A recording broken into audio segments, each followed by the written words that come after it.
কোরআনে আল্লাহ তাআলা বলেছেন, ওয়াল্লাযীনা জাহাদু ফীনা লানাহদিয়ান্নাহুম সুবুলানা, যেই বান্দা আমার রাস্তায় চেষ্টা করে, আমার রাস্তায় চলতে চায়, সে যদি একটা রাস্তা তালাশ করে, আমি আল্লাহ রাব্বুল আলামিন তার জন্য হাজার হাজার রাস্তা খুলে দেই। পড়েন সুবহানাল্লাহ।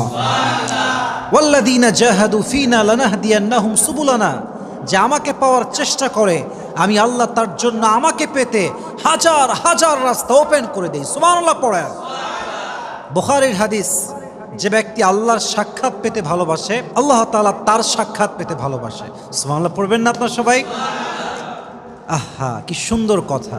কোরআনে আল্লাহ তাআলা বলছেন, সিবগাতাল্লাহ ওয়া মান আহসানু মিনাল্লাহি সিবগা, তুমি যদি আমার রঙে রঙিন হয়ে যাও, আল্লাহ তাআলা বলছেন, তুমি যদি আমার রঙে রঙিন হয়ে যাও, আমি আল্লাহর ওয়াদা, আমিও তোমার রঙে রঙিন হয়ে যাব। সুবহানাল্লাহ পড়বেন না? এবং আল্লাহর রঙের চাইতে উত্তম রং দুনিয়াতে আর কি হতে পারে? তাহলে এসেন্স হচ্ছে এরকম, সারাংশ হচ্ছে এরকম, আমাদের এই ছোট্ট ক্ষণিকের জীবনে যদি আমরা আল্লাহ তাআলাকে পেতে চাই, তাহলে সেটার জন্য রাস্তা, পথ, একটা টিপস, একটা মাধ্যম খোঁজার দরকার আছে না নাই? এবং কেউ যদি আল্লাহর নিকটবর্তী হয়ে যায়, আল্লাহর প্রিয় বান্দা হয়ে যায়, যদি আল্লাহ তার নিজের আপন হয়ে যায়, প্রিয় হয়ে যায়, রব যদি খুশি হয়ে যায়, আমাদের কি চাওয়ার মতো, পাওয়ার মতো আর কিছুই থাকতে পারে যুবক ভাইয়েরা? আল্লাহ মানে তো তিনি, যিনি পুরো পৃথিবীকে সৃষ্টি করেছেন, তিনি যদি আমার হয়ে যান, পুরো পৃথিবীটাই তো আমার হয়ে যাবে, ঠিক কিনা বলেন? আজকে আমরা আল্লাহ তাআলাকে পাওয়ার অব্যর্থ কিছু কৌশল জানবো। আমরা সকলেই মন থেকে বলছি ইনশাআল্লাহ। তাহলে আমি আগেই বলেছি, যদি আপনার ড্রিম হয় আল্লাহ তাআলাকে পাওয়া, and if you really focus on your dream, if you really concentrate on your dream and you try your best and you work very hard to achieve your dream, then definitely you will get it ইনশাআল্লাহ। তুমি যদি স্বপ্ন পাওয়ার জন্য দিনরাত পরিশ্রম করো, ক্লান্তি লগ্নে ক্লান্ত হয়ে গেছো, তাও ট্রাই, তাও চেষ্টা, তাও হার্ড ওয়ার্কিং করতে আছো, তোমাকে দেওয়ার মালিক একজন। আওয়াজ দিয়ে বলেন তো তিনি কে? আসুন আমরা জেনে আল্লাহ তাআলাকে পাওয়ার কি কি উপায় রয়েছে। প্রথম উপায়, হয়তো অনেকে শোনেন না এই উপায়টা কখনো, আজকে প্রথম শুনছেন, হয়তো অনেকে আছেন এরকম। আল্লাহ তাআলাকে পাওয়ার প্রথম উপায় হচ্ছে আত্মশুদ্ধি। আত্মাকে পরিশুদ্ধ করতে হবে।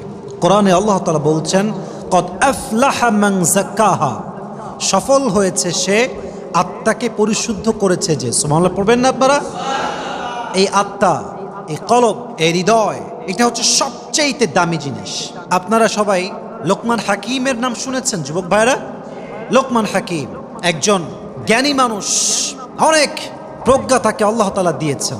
আমি বোঝাচ্ছি আত্মা কত দামি জিনিস, আত্মার পরিশুদ্ধি কেন লাগবে, আল্লাহকে পেতে হলে আত্মার শুদ্ধি কেন লাগবে, জানার দরকার যুবক ভাইরা আছে না নাই? লোকমান হাকিমের ব্যাপারে এসেছে, উনি একজন রাখাল ছিলেন। উনি একজন কি ছিলেন? রাখাল ছিলেন। তো ওনার মনিবকে একজন এসে বলল, আপনার যে গোলাম আছে তার নাম হচ্ছে লোকমান।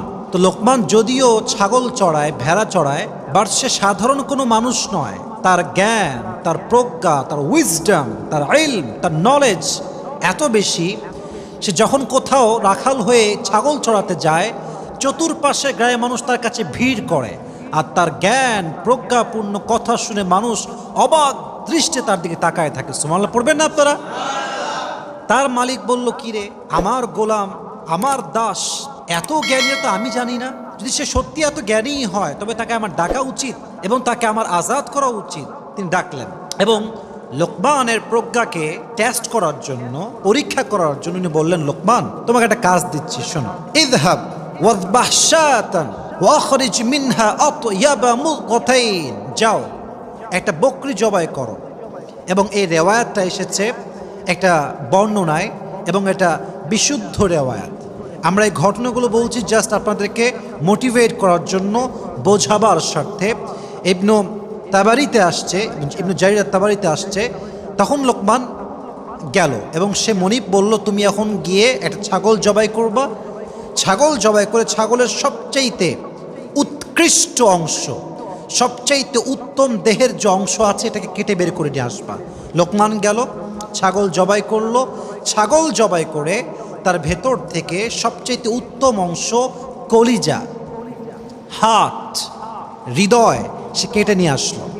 এবার মালিক বলল, লোকমান ইযহাব, আবার যাও, ওয়াযবাহ শাতান, একটা ছাগল জবাই করো, ওয়াখরিজ মিনহা আখবাথা মুযগাতাইন, এবং ছাগলের সবচেয়ে নিকৃষ্ট অংশ, সবচেয়ে নিকৃষ্ট দেহের অংশ বের করে নিয়ে আসো। লোকমান আবার গেল, ছাগল জবাই করলো, আবার সেই ছাগল থেকে ঠিক কলিজা কেটে নিয়ে আসলো, হার্ট, হৃদয় কেটে নিয়ে আসলো। মালিক বলল, লোকমান আমি তো শুনছিলাম তুমি অনেক জ্ঞানী মানুষ, তোমার প্রজ্ঞা অনেক বেশি, বাট তোমার তো অবস্থা জিরো। তোমাকে বললাম সবচেয়ে উত্তম অংশ নিয়ে আসো ছাগলের, তুমি আনলা হার্ট, কল্ব, হৃদয়, কলিজা। তোমাকে আবার বললাম সবচেয়ে নিকৃষ্ট অংশ আনো, তুমি আবার কলিজা আনলা। তোমার তো জ্ঞানের পরিধি খুব বেশি, এটা ভালো মনে হচ্ছে না লোকমান? লোকমান বলছে, হে মনিব, আমার জ্ঞান বেশি না কম এটা তো পরের বিষয়, তবে এটা সত্য কথা, প্রত্যেকটি সৃষ্টি জীবের মাঝে, প্রাণীর মাঝে, জন্তুর মাঝে একটা অংশ আছে, একটা অঙ্গ আছে। যদি এটা ঠিক থাকে সব ঠিক থাকে, যদি এটা বেঠিক হয়ে যায়, নষ্ট হয়ে যায়, পুরো দেহটাই অচল হয়ে যায়। ঠিক কিনা বলেন? হাদিসে আসছে, আলা ইন্না ফিল জাসাদি মুযগা ইযা সালুহাত সালুহাতিল জাসাদু কুল ওয়া ইযা ফাসাদাত ফাসাদাতিল কুল। নবীজি বলছেন, প্রত্যেক মানুষের দেহে একটা অঙ্গ আছে, একটা অংশ আছে। এটা যখন ঠিক থাকে পুরো দেহটাই ঠিক থাকে, এটা যখন নষ্ট হয়ে যায়, বরবাদ হয়ে যায়, পুরো দেহকে বরবাদ করে যায় একজন, তিনি কে? এটা ঠিক, আপনার দেহ ঠিক। আচ্ছা বলেন তো, আপনার হার্ট যদি স্টপ হয়ে যায়, আপনি কি আর বাঁচতে পারবেন? যুবক ভাইরা বলেন তো দেখি, আপনার পারবেন কেউ বাঁচতে? কেউ বাঁচতে আমরা পারবো না। হার্ট, কলব, আত্মা সবচেয়ে দামি জিনিস, এটা ঠিক তো সব ঠিক। তার মানে বোঝা গেল, যার আত্মা ঠিক নাই, যার হৃদয় ঠিক নাই, সে যত ভালো আমল করুক, সে যত ভালো কাজ করুক, সে যতই চেষ্টা করুক আল্লাহর কাছে যাওয়ার, সে কখনো আল্লাহর কাছে যেতে পারবে। ফার্স্ট অফ অল আপনাকে আত্মার পরিশুদ্ধ ঘটাতে হবে। যুবক ভাইরা রাজি আছেন তো ইনশাআল্লাহ?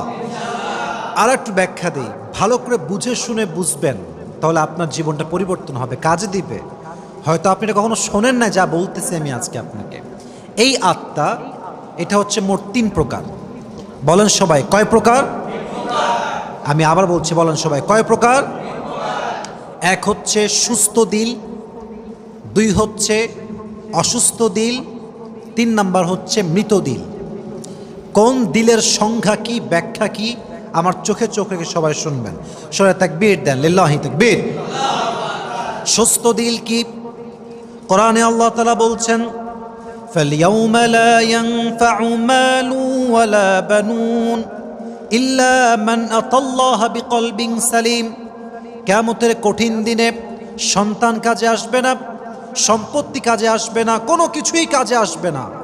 ইল্লা মান আতাল্লাহা বিকলবিন সালিম, তবে যার আত্মা পরিশুদ্ধ হবে, হৃদয়টা সাফ হবে, যার আত্মা সুন্দর হবে, তার প্রশান্ত আত্মাকে আল্লাহ জান্নাতে প্রবেশ করাবে। সুবহানাল্লাহ পড়বেন না আপনারা? এটা হচ্ছে সুস্থ দিল, যেই দিলটা আপনার কিয়ামতের দিন জান্নাতের দিকে নিয়ে যাবে। এবার আসেন, অসুস্থ দিল কাকে বলে? অসুস্থ দিল আসলে কি? অসুস্থ দিল হচ্ছে, ভালো করে বুঝবেন, অনেক লোক দেখবেন বলে, হুজুর আমার গানও ভাল লাগে, ওয়াজও ভাল লাগে, আমার সিনেমাও ভাল লাগে, আমার কোরআন পড়তেও ভাল লাগে, মসজিদে গিয়ে নামাজ পড়তেও ভাল লাগে, আবার সিনেমা হলে গিয়ে সিনেমা দেখতেও আমার ভাল লাগে। বলেন তো সবাই এরকম লোক আছে না নাই? আচ্ছা। ফি কুলুবিহিম মারাদ, তাদের হৃদয়ে আছে রোগ। ফাযাদাহুমুল্লাহু মারাদা, তাদের রোগকে আল্লাহ তাআলা আরো বেশি বাড়িয়ে দিয়েছেন। এক্সাম্পল দেই, ভালো করে বুঝবেন। দেখেন, মাঝে মাঝে সাপ মানুষকে কামড়ায় কি কামড়ায় না? সাপের মাঝে একটা বিষ আছে না নাই? দেখেন, সাপে যখন দংশন করে, সাপে দংশিত ব্যক্তি দেখবেন মাঝে মাঝে ওঝার কাছে যায়। যুবক ভাইরা, যায় না? যায় না? যায় না? ওঝার কাছে যায়। ওঝা এই সাপটাকে বোঝার জন্য, যেটা কি বিষধর সাপ নাকি বিষহীন সাপ, এটা বোঝার জন্য সেটা কাজ করে। সে কি করে? সে মরিচ বাটে, মরিচ বেটে একটা বাটিতে রাখে এবং সেই মরিচে লবণ দেয়। তো সাপে দংশিত ব্যক্তি যখন তার কাছে আসে, সে তার